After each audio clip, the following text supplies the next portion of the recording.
Assalamualaikum dear students, I hope you all will be well.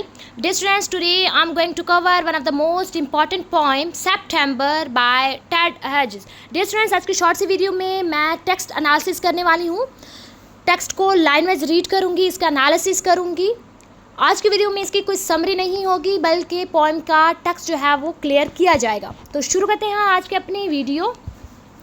सो इसकी first line है, we sit late watching the dark slowly unfold. हम देर तक बैठे रहते हैं अंधेरे को आहिस्ता आहिस्ता फैलते देखते हुए. ठीक. No clock counts this. कोई घड़ी इस वक्त को नहीं गिन सकती. When kisses are repeated and the arms hold. जब बोसे बार बार लिए जाएं और बाहें लिपटी रहें. आर्म्स होल्ड, बाहें लिपटी रहें. There is no telling where time is. तो ये कहना मुमकिन नहीं होता कि वक्त कहाँ है. It is mid summer. ये क्या है? मौसम गर्मा का अरूज है, मिड है. The leaves hang big and still. बड़े और साकत लटके हुए हैं पत्ते. Behind the eye a star. आँख के पीछे एक सितारा. Under the silk of wrist a sea tell.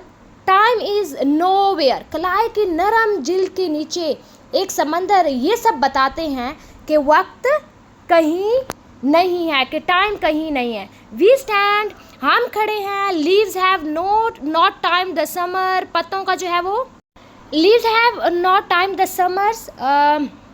जो पत्ते हैं वो क्या कर रहे हैं, यानी हम खड़े हैं, पत्ते ने गर्मियों का वक्त नहीं नापा.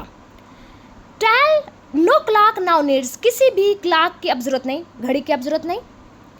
Tell we have only what we remember. Tell वही बताएं जो आपको याद है. ठीक है, हम यही बताने को है कि हमारे पास सिर्फ वही है जो हमें याद है. Minutes approaching with our heads. जो मिनट्स हैं वो क्या है? अप्रोइंग हैं. ठीक है, आवर हेड्स हमारे सरों को. ठीक. अब इस पोएम के अंदर बेसिकली बात की गई है सितंबर. ठीक, यानी यहाँ पे जैसे minutes approaching with our heads के हमें मतलब वो लम्हात ही याद हैं. बताने को वही कुछ है जो हमारे पास वही सिर्फ वही है जो हमें याद है. वो लम्हात जो हमारे सरों में शोर मचाते हैं. अप्रोइंग मतलब कि सरों में शोर मचाना.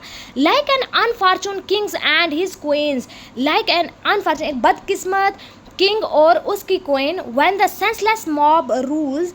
जब क्या करता है कोई भी बदकिस्मत बादशाह रूल करता है. ठीक है, यानी रूल ओवर होता है. And quietly the trees casting their crowns into the pools. और आहिस्तगी से दरख्त अपने ताज जो तालाब होते हैं तालाबों में फेंक देते हैं. ठीक है, यानी उस बदकिस्मत बादशाह और उसकी मलका जब बेहिसी हजूम में वो राज करते हैं. सेंसलेस जो मॉब होते हैं, जो बेहिस लोग होते हैं, उनके दरमियान जब राज करते हैं तो वो अपने क्या करते हैं, अपने जो सरों के ऊपर ताज है वो उसको क्या कर देते हैं, पूल के अंदर जो है वो फेंक देते हैं. सो डियर स्टूडेंट्स, एक शॉर्ट सी पोएम अबाउट सितंबर. अगर आप लोगों को कोई भी इस पोएम के अंदर कन्फ्यूजन है then you can ask, comment कर सकते हैं, मैं इसको क्लियर करूँगी. Thank you for watching my video. अल्लाह हाफिज़.